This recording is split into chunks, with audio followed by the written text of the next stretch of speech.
Greetings, and welcome to episode 22 of Ending the Sexual Dark Age. I'm JV Altheros, and this week I'm going to be talking about sex on location, when that location is anywhere except a bedroom. I've had a lot of fun fucking in unusual places over the years, and this episode is all about passing along some of the things I learned along the way. I should start by saying that sex in public places has gotten a lot more risky over the years. I managed to sate my desire for public exhibitionism, which is a different thing than private exhibitionism, at a reasonably early age. These days, getting caught fucking in public can get you on a sex offender registry if the cop is in the wrong kind of mood. Yes, that's the sound of the lights dimming within an already dark age. But that's the brutal truth, and you need to hear it. Hell, pissing in public that gets written up as indecent exposure can wind you up on a sex offender registry. That particular shade of the dark age and fucking atrocity is for a different show, but the fact remains. Still, odds are there are plenty of non-bedroom locations that you have some control over, where you can have some fun either with certainty or at least reasonable belief that you won't be interrupted. Each of us is going to have our own personal list of those locations, but I strongly suggest that you have a little bit of fun with yours. Some people would say that there's no reason to fuck in strange places when you're a grown adult with a bedroom, but I disagree. Sure, beds are comfortable, convenient, and often reside behind locking doors. Still, whether it's in a car or on the kitchen table, there's an especially passionate undertone of not being able to wait until you got to the bed. Sex on location can feel especially hot, urgent, and even a little dangerous depending on where you are, and all of those things can add to the experience. In the end, variety is indeed the spice of life. In preparation for this episode, I decided to give myself 20 minutes to list as many of my own sex-on-location experiences as I could. I'll get into each of these a little, but first I'll give you my 20-minute list. Some of these were truly casual encounters, but most were playtime with steady playmates. In and on various cars, including on the hood of a car on the side of the road, and roadhead driving down Main Street on Sunday afternoon. Under the heading of parties that went unexpectedly well, indoors, I fucked in closets, showers, hot tubs, swimming pools, and bathrooms. Outdoors was on a picnic table in the bed of a pickup truck, which also kind of counts as a car, and with her bent over a tree stump in the middle of a thunderstorm. In public or pseudo-public places, there was a strip club, and no, I didn't pay for it. She was a playmate who actually covered my tab that night. Also, on a beach, in a couple public restrooms, a janitor's closet, and though it wasn't technically sex, I have given a flogging in a hotel lobby. I only take partial credit for that, though. There was a lot of pretty lewd shit happening in the hotel that weekend, and the staff was pretty much voluntarily oblivious. I've also played in bushes, back rooms, and anywhere else I could get away with it at our local Renaissance fair. Put a bunch of horny people into a situation where flirting is not just a sport, but a spectator sport, add alcohol, and good times are pretty much guaranteed to be had by all. There were also the 2 times at Subway. Yes, that Subway. On the back kitchen prep table and inside the walk-in cooler. That's what happens when you give 20-year-old girls keys and let them close up alone at night. A lot of them know shameless 20-year-old guys. The last one for my 20-minute list would be up against the stage at a packed concert theater with the band playing in a mosh pit 10 feet away. I must say, making this list was a fun stroll down memory lane of experiences mostly fueled by the recklessness of youth. Some were good, some weren't. I did learn a few things from most of them. First, I want to talk about sex in cars. Fucking in an automobile is something that smacks of pure Americana, and for a lot of us it was a quintessential part of being a teenager. I'd go so far as to say that in the United States, sex in cars is so automatically associated with youth that later in life it can be a way to recapture your own youth for a little while. All that said, sex in a car can be fucking uncomfortable depending on the car and the people. If you're trying not to draw attention to yourself and you're out in the open, park somewhere really secluded, because the car will be a rockin'. You'll be too busy to notice, but yes, it will be a rockin'. If you've got a van available, you have a lot of options and usually some bench seats, but positioning can be tricky inside the average car. Anyone being in the driver's seat is pretty much out of the question due to comfort, and you're better off not even trying if it's for anything more than a blowjob. And unless the steering wheel retracts or tilts up significantly, even a blowjob can be really uncomfortable for the woman. Missionary in the back seat might be possible depending on the car, but it's always some sort of weird contortion and muscle cramps might have you changing positions. Not necessarily a bad thing, but something to keep in mind. Definitely workable. The 2 positions that have worked the best for me inside cars were, first, both of us in the passenger seat with the seat leaned back and her riding reverse cowgirl. And also a combination doggy-style reverse cowgirl that's only possible in 2-door cars, tilting the front seat up towards the windshield and having her laying face down on the seat back with him coming in from behind. As far as roadhead, I have a hard time recommending it as anything more than like a tease. if you get pulled over, there's no way to get your pants back up without making the cop think you're stashing something. To be fair, you are stashing something, but he's going to assume it was some kind of contraband and you're getting searched. Best case scenario, you get a reckless driving ticket, which will fuck you on your car insurance. And even if you don't get pulled over, it's dangerous beyond what even I consider acceptable. That time on Main Street was fun, but I didn't let her finish. I don't trust myself or anyone else to maintain control of a moving vehicle during an orgasm. Seriously, you could fucking kill somebody. Not to mention the obvious and arguably more terrifying possibility of getting into an accident or hitting a big pothole and snapping her jaw shut.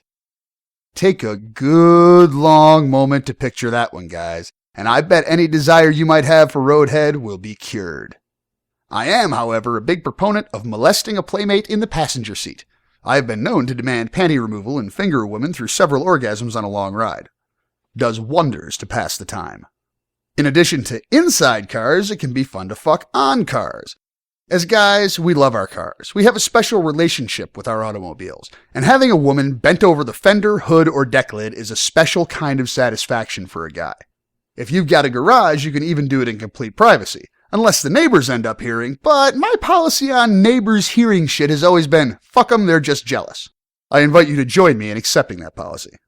2 things to remember about sex on cars.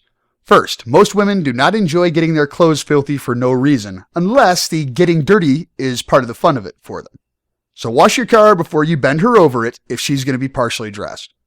Also, bear in mind that naked skin will tend to stick to any really smooth surface, including a paint job, and that can be either really hot or really aggravating depending on the woman, and the thoroughness of said fucking. Next we come to wet sex in all its incarnations. This is one of those things that can be disappointing in person, especially if you're using condoms. Water is not a lubricant. Any water, especially hot water in a shower or bathtub, will wash lube off a condom pretty quickly.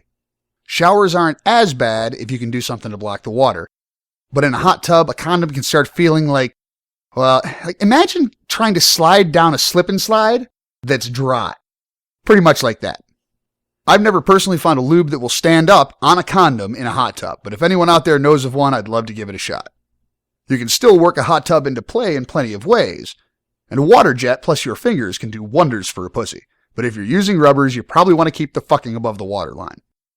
Since you should always be using condoms outside of a primary long-term relationship, that pretty much means wet sex is, in my personal opinion, best reserved for a long-term playmate. It's not a terrible thing to have some aspects of sex reserved for long-term playmates anyway, and that just happens to be one of mine.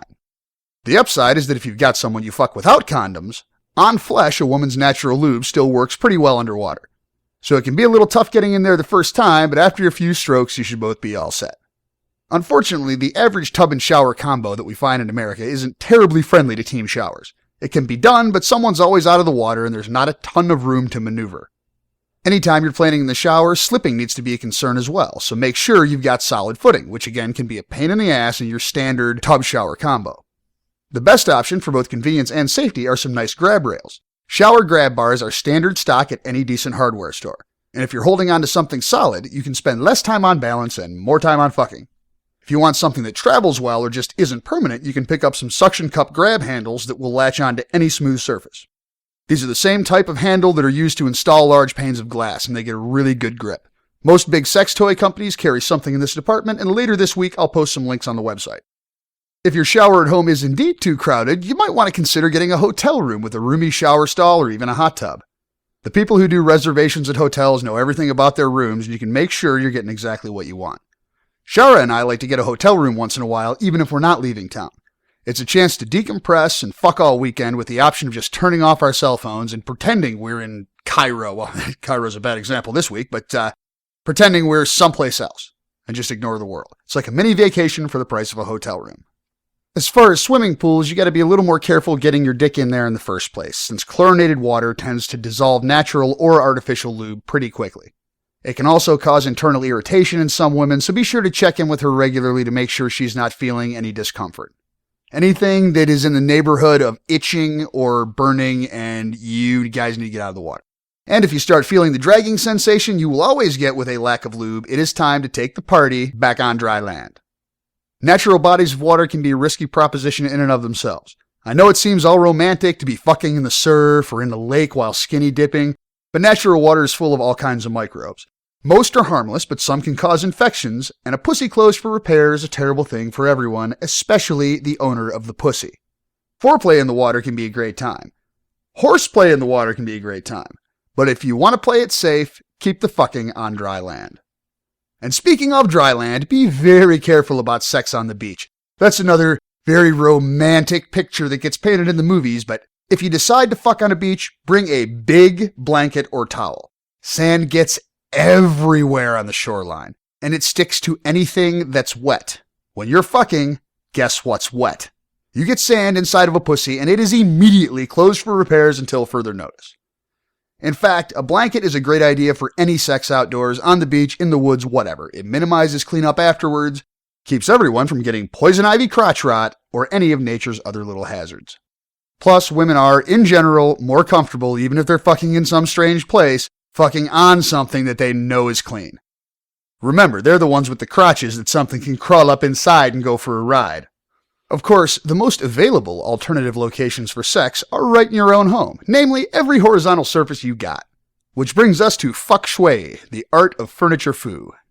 Kitchen counters, bathroom counters, couches, tables, kitchen tables, coffee tables. How big's your mantle over the fireplace? Every one of them is an opportunity for a hot rendezvous that will help break up the monotony of day-to-day life. Anything from laying her down on the coffee table while you're kneeling on the floor to setting her ass on the dryer for the spin cycle will breathe a little bit of extra life into your sex. Just like car bodies, you need to be conscious of skin sticking to smooth surfaces like lacquered wood, stone, or appliances. Also, before deciding to fuck on a given piece of furniture, be sure it's sturdy enough. Give it a good shake and a wobble and a kick. Remember what I said earlier about fucking on a picnic table behind my buddy's house? Yeah, it had been out in the woods just off his property for quite a while, and actually collapsed while we were on top of it. No injuries, and of course we regrouped and finished, but it was definitely an unexpected detour that could have been bad. Furniture, like tables and appliances, also offer all kinds of interesting restraint points if you're so inclined. Regardless, you might discover some new positions, angles, and orientations if you go with what's laying around the living room, and that can be an adventure in itself. If you want to turn it into a game, sit down with your playmate and sketch out a floor plan of all your horizontal surfaces. Then cross things off on your little map as you have the chance to get nasty on them. For bonus points, give each other the power to show up with the map, circle something, and demand sex. If you're living with kids, this kind of thing can be an especially fun way to keep the spark alive when you're dealing with brief and sporadic opportunities for adventurous sex while they're out of the house. I also want to spend a minute talking about Renaissance fairs, partly because I know there are at least a few fair folk out there in the audience, but also because I've got a story that pretty much summarizes the attitudes towards sex that you will find at Renaissance festivals. I should say that when you show up at a fair in costume and in character, and you're believable, you have a completely different experience than those walking around in jeans and t-shirts. You immediately blend into the background and become a part of the community. You still need to get to know everyone, but it's an immediate foot in the door. There is a bawdy, adventurous, rollicking undertone, and it's easy to get lost in it. Hell, if you can find it, I'd recommend getting lost in it for at least an afternoon or two. Flirting is a spectator sport. Wenching is a spectator sport. If you know where to look, you'll find vans a-rocking in the parking lot and bushes a-shaking in the ground somewhere. All out of the eyes of the public, of course, but going on nonetheless. There's this pure, unspoiled air of lust and showmanship, and it can make for a really good time. I mentioned I had a story that personifies this, so here goes. And for the record, I am not the guy in the story, but I was a spectator that day. One morning before the gates opened, I was hanging out at the main pub with a bunch of other people, some who worked there and others who just knew everyone well enough to get in through the employee gates. Across from the pub, there was a shop with an open attic where people camped on the weekend. This is nothing unusual. People often stay upstairs in their booths. And in this case, nothing but a couple big pieces of cloth were covering the eaves. A couple dozen of us were gathered on the steps of the pub, enjoying morning coffee and whatever, and we started to hear moaning, which turned into screaming, coming from the attic of the shop across the way. One of the girls who worked in the shop was obviously knocking out a morning quickie with her boyfriend. The gates were still closed, and it didn't take long for a crowd of well over 50 people to gather. And just to paint a clear picture, they weren't just fucking. It sounded half like they were trying to kill each other up there. After the final wanton crescendo, the guy got dressed and pulled back the curtains to open the attic up for the day. and was greeted by a standing ovation from a street full of performers. How did he react? He took a bow, of course, and after sorting out her clothes, she joined him. And they took credit for what was, though audio only, a wonderful performance. That is sexuality at a Renaissance fair, if you take the time to be in costume and character. It's shameless in a way you'd have a tough time finding in the so-called civilized world outside the gates. The many debaucheries I have both witnessed and performed at the pub. Does my heart good just thinking about the place. You just have to keep all the actual lewdness out of the public eye, and for the record, a hand up a skirt in the middle of a pub can be out of the public eye if you know what you're doing. As far as sex in most public places, it's really a matter of managing risk. You can fuck out on a hotel balcony in front of the entire world, but if you're far enough up, there's a minute chance anyone's going to see it. Still, that minute chance is there, and I'd be lying if I said that wasn't just a little bit of a thrill. I've gone at it a couple times in public bathrooms, and if you're going that route, you want a handicap stall. Why? Grab rails, my friends. Grab rails. Still, these days, public bathrooms are really, really risky. A lot of the shit I'm talking about happened many years ago. These days, I recommend you avoid any behavior favored by politicians, and that definitely includes sex in public bathrooms. In fact, if you're going to fuck in public, the fancier the location, the lower the risk. It seems counterintuitive, but no nice restaurant wants the cops hanging around taking statements. They're more likely to just make you pay your bill and throw you out. Note that I said likely, no guarantees. The safest way to fuck in public, if you are so inclined, is to make sure you do it either behind a locked door or somewhere that you can see anyone coming before they see you. And make sure that you've got an escape plan and a pre-rehearsed lie in case you do get caught. Before I bring Shara on, I want to mention one of the most legendary of all sexcapades, at least in the Western world, the Mile High Club. Once upon a time, people knocked out quickies on commercial flights, but in a post-9/11 America, that is beyond reckless. If you're really interested in fucking while flying, try Googling Mile High Club with your general area. You might be surprised to find private clubs and pilots who will take you for a flight and give you some privacy in planes that have been set up for the task. So now it's time to welcome Shara to the show to talk about sex on location. How you doing this evening, baby? I'm doing great. It was a great day. Now, I'm going to start by ratting you out a little bit. Oh, man. I'm going to tattle on you to the audience. So early? When I first started working on this show, I told Shara that I was going to spend 20 minutes making a list of as many strange places that I fucked as I could remember.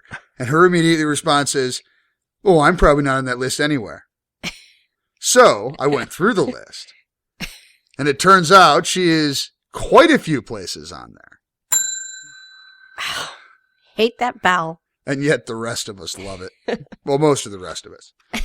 So, regarding sex on location, I was talking about cars, wet sex. Of course, we've done both of those. Yeah, yes, we certainly have. Various kinds of furniture. Various kinds. You never had any actual Renaissance Festival sex with me, but you've had a couple interesting days at the festival with me. I have, and I have heard some very interesting stories. Oh, yes. There's one I'd love to talk about that I didn't see you mentioning it in there. However, to protect the innocent, I won't say anything. We don't care about protecting the innocent. It's the guilty we're worried about. Why would you be? It has to do with you. It has to do with you and a friend of yours, and she had a boyfriend at the time, and he was kind of ignoring her. Oh, yeah. And you guys were at one of the bars there, and, you were so kind to finger her. Yeah, while we were sitting there watching the show. Yeah. It's good times. Yeah. So you felt that she needed some attention, and, you helped her. Well, she announced that she needed some attention. We have to announce when we need attention. So, regarding, let me pull my list up here. I didn't specify this when I was going through it earlier, but some of the non-standard places that you and I have fucked. I mean, you pretty much love the couches. Love the couches. Big fan of every couch I've had. Especially in the one position. Yes. Which you're kind enough to take care of me that way today, too. So thank you. Oh, you're very welcome, baby. I have fucked you underneath your Christmas tree. Thank you. Which was on the list. Which was actually kind of fun. I heard her head bounce off of the leg of the end table a couple of times. I'm like, oh, baby, do you want me to, it's like, I'm like, oh, baby, do you want to move? And she's, oh, no, it's okay. It's okay. Okay, I still have the lump on the side of my head. Oh, I hate that. Go ahead and bounce my head off of the end table. It was fun, and I didn't want you to stop because it was great. Well, that was pretty hot. It was hot. Put me through the wall if you have to. I don't care. That was hot. Plus, okay, gotta keep this straight here. Plus, you had me like completely flat on the ground where normally the woman's ass is up, or I was like completely flat, and you were still fucking me, and it was great. I mean, it was a whole new feeling inside of there. So that's something I've never done to you before. Well, I don't. Yeah, I have to admit, I don't recall I would be being surprised. Well, I don't recall ever being completely flat on the ground. And maybe it's part of the moving my body to the point that I hit my head against the table. That in other words, there was movement going on along. Could have been the concussion. Could have been, but it was well worth it. What can I say? So anyway. Yeah. So the tree. Yeah, underneath the Christmas tree. Mm-hmm. I fucked you on a giant steel table. That was good times. It was very good times. I fucked you in your office. You did. In your swimming pool. Yeah. On the couch in your basement. Yes. See, where else? In your old car. Yes. It's various places at various parties. In the bathroom the one time at that party. You got the cell block A fuck at that one party. Right in the ass with hand lotion for lube. We had just kind of started dating then. Yeah, it was good times. Yeah, this is what you can expect 3 weeks into dating me. I went, wow, I want more. Oh, I know you did. Well, that was half your idea. Oh, somebody's nipples getting hard there? Okay, keep talking. And something else. Okay, next subject. So, why don't you talk about, anything good or bad about any sex on location experience that you've had? And also, why don't you tell us a little bit about places that, you were fucking people before you started fucking me? Well, I had a feeling you might ask me that. So, I was vacationing in Florida quite a long time ago with a girlfriend, and we met these couple guys, and this guy was just gorgeous in every way. I mean, good looking, tall, nice build, nice personality, and I mean, like, just genuinely a very sincere person. I mean, everybody, when you're going on vacation and everybody gets together to Florida, it's all about having a good time, but this guy just genuinely, I really liked him, Joe from Boston, and if he's listening by any chance, hi out there. He was really great, and we ended up going out to dinner, and then after dinner, we were carrying our drinks along the beach, came up off the beach, and oh my gosh, we ran across a pool in Fort Lauderdale, outside pool. Next thing you know, I don't even know how it happened. We were naked and in the pool and fucking, and it was great. I mean, it was a memory that I will always remember. It was a really good time. So Joe out in Boston, I still think of him every now and then. Got anything else for us? You didn't think you were going to get away with one, did you? No, I was kind of hoping that maybe I might. There was, I have a pool, so that tends to, have quite a few. Right. Let's get off. Let's get off the pools. Well, I mean, it's one of my great memories is the pool, because I really didn't think that being in a pool would be comfortable, because just the bodies and the water. Well, one of the things I talked about was the fact that water can cause a lubrication problem. Right. But your pussy is so wet, you really probably are not going to ever have an issue with that. I hope not. Okay, I can't help it, but, I'm just speaking the truth here. I know you are, and that's why I'm turning red. There's no need to get embarrassed about the truth. Well, it's one of those things that you're just happy that you are that way. Wettest pussy in town. And I'm proud of it. Okay? You should be. May I always be this wet, always, okay? Glad to be. And the nice thing is that I'm tight, too, so that makes it even better. Yes, you are. Well, so partially because you do your exercise. I do. It's important. There was an outside moment for me, which I don't know that I would do that in today's day and age, because, as you've mentioned, with the new laws that they have, indecent exposure, wouldn't want to have any trouble. But out in the forest, nice bunch of trees, and oh yeah, fucking in the woods is a good time. It is a very good time. And I got tied up. It was a little fun. Another time was I was at a guy's house, and he was into BDSM, and he had me outside and bent over his patio table and fucked me outside. And it was dark out, but I made a lot of noise, so No, you? I know. Would you imagine? So I was a little worried that the neighbors would come out, but at that point in time, I just didn't care. So Fuck the neighbors. Fuck what the neighbors think.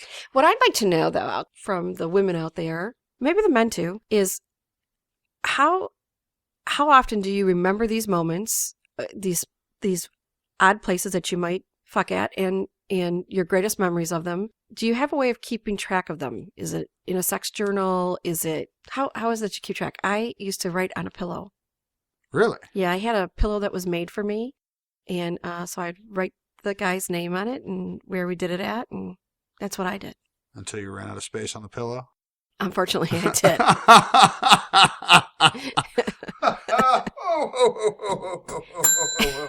It wasn't a very big pillow, okay? Really, it wasn't very big. Okay, moving on. So I'd love to hear from some of the ladies out there if they have a way that they... Yeah, I pretty much just rely on my pornographic memory. And I mean, there were a couple of things that I thought of in my 20 minutes that I did have to knock off the list because, well, just sheer decency. Which I do have just a splash of. Just a splash. Just a splash. Any place that you would like to have sex that we have not? Before Christmas, you asked me to fuck you under the Christmas tree, so you got that. Mm-hmm. As you know, I'm a fairly accommodating person. Yes. Would you like to ask for any specific sausage deliveries in unusual places? I would. There's two places, actually. One is on the hood of a car. I've never been fucked on the hood of a car. Oh, we can do the hood of the car. I figured you could, I think you've had experience in that area, if I read right. I have indeed. And the other, I think is really hot, is when I, see in my porn collection, women tied down on a coffee table. I cannot remember ever being fucked on a coffee table tied up. Really? Yeah. And well, that's just, I accept full responsibility for that. Would That's you? a move I normally would have pulled. Yeah. So we can work that out for you pretty quickly. I mean, I went through my brain and I can't think of a time, and I think I would remember that because I think it's hot when I see it in the porn movies. Maybe I ought to pretend you're one of those sushi girls and eat some dinner off your body and then fuck you. I did have that done at a play party once. They put food all over me and then candle wax later, and that was kind of fun. Well, we know you like candle wax. Yes, I do. Moving on. All right. Well, any other advice you'd like to give the audience about sex in strange places? Anything you've particularly enjoyed over the years, especially around the house? I'm kind of trying to push the, you can stay in your house and get out of the bedroom thing. Well, I loved when we were in the shower. That was hot. I really enjoyed that. Just again, be careful in the shower. No slipping and falling, folks. Oh yeah. Yeah. Explain that at the emergency room.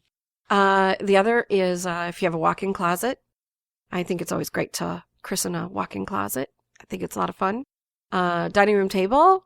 As long as it's sturdy. Yep, sturdy, and clean it afterwards, folks.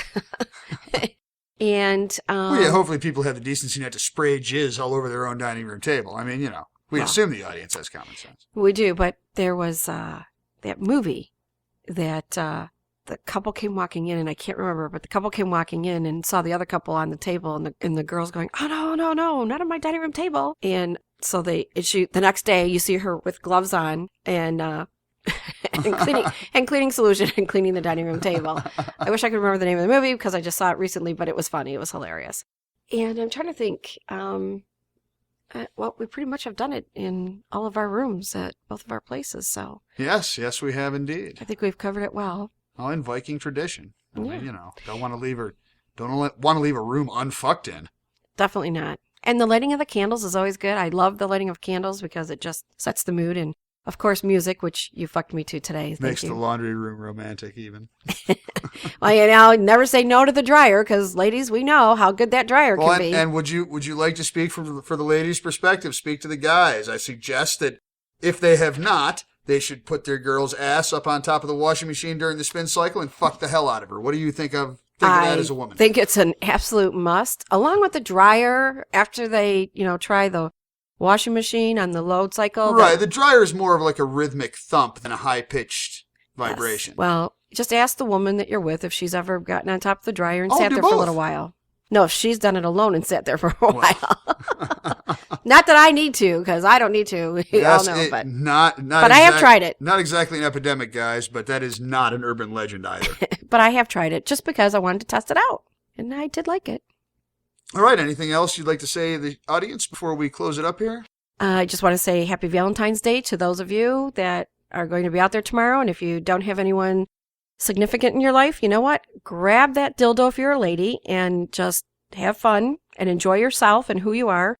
And for the men, well, masturbation is good for all. So get out there and have a good Valentine's Day. And Kimmy, who listens to our show, it is her birthday tomorrow, so happy birthday. Enjoy your evening, and thanks for listening. Before I wrap it up, your homework for this episode, should you choose to accept it, is to fuck your playmate anywhere that is not your bedroom. Preferably on some surface or in some location neither of you has fucked before, or at least somewhere new to the two of you. I'm telling you guys, it's not an urban legend. The spin cycle is your friend. Thanks for joining us once again, and I hope I've inspired you to try some sex on location of your own. If you're using an Android phone, remember to search the market for the show's new app, only $1.99, and the only convenient way to get podcast access via Android. And there are banners on the show website with links to more info. Also, remember to pick up your copy of Sugar and Spice from Ravenous Romance if you're into a little lesbian kink, featuring a story by yours truly and also linked from sexualdarkage.com. Please feel free to join the conversation by posting anonymously on sexualdarkage.com, anywhere including the bathroom wall, or the new confessional, emailing jvaltheros@gmail.com, or calling into the listener line at 517-376-3116. The new confessional page already has some people showing up to share their private dirty desires. I invite the rest of you to join us. You can also find Shara and I on Facebook, Twitter, and FetLife through links on the website. And if you have iTunes, please give me a good rating or review to help get the show out to more listeners. Until next time, this be me, JV Altheros, reminding you that sex is one of the greatest things in life. There's always room for better, and sometimes you find better on the kitchen table.